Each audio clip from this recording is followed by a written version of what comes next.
قبل لقاء المنتخب الوطني المغربي أمام نظيره البرازيلي، قام نجم ريال مدريد الإسباني والسيليساو فينيسيوس جونيور بتصريح حول اللقاء المنتظر بينهما يومه السبت برسم الجولة الأولى من المجموعة الثالثة لدور المجموعات لنهائيات كأس العالم لكرة القدم. وأشاد فينيسيوس جونيور بجودة لاعبي المنتخب الوطني، ومن بينهم زميله في النادي الملكي إبراهيم دياز ونجم باريس سان جيرمان أشرف حكيمي. وعن قوة المنتخب المغربي قال النجم البرازيلي: لا شك أن المنتخب المغربي أصبح من بين المنتخبات الكبيرة التي بإمكانها منافسة كبار المنتخبات العالمية، فهذا المنتخب شهد تطورا كبيرا خلال السنوات الأخيرة.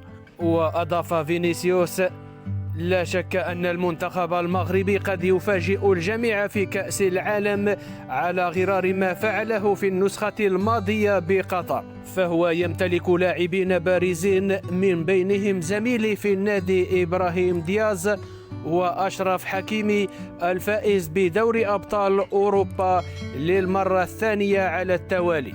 لاعبو المنتخب المغربي يواصلون التطور ويلعبون لكبار الأندية العالمية، ومباراتنا أمامهم ستكون صعبة ومثيرة.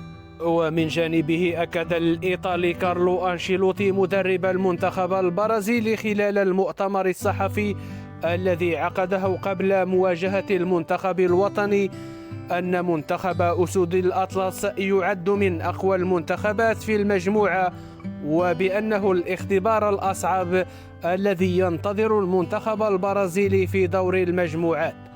كما أكد أنشيلوتي بدوره أن المنتخب المغربي يمتلك لاعبين كبار يمتلكون جودة وخبرة كبيرتين، وأن الإنجاز التاريخي الذي حققه أسود الأطلس في كأس العالم الأخير في قطر يبين مدى قوة وتطور الكرة المغربية، وأن أسود الأطلس قادرون على منافسة كبار المنتخبات العالمية. وأضاف المدرب الإيطالي أنه يثق في إمكانيات لاعبيه، لكنه طالبهم بضرورة التحلي بالتركيز والانضباط أمام منتخب يتميز بالسرعة والتنظيم الدفاعي والقدرة على استغلال الهجمات المرتدة. وفي ختام تصريحه أكد أنشيلوتي أن مباراة المغرب ضد البرازيل ستكون قوية ومفتوحة على جميع الاحتمالات،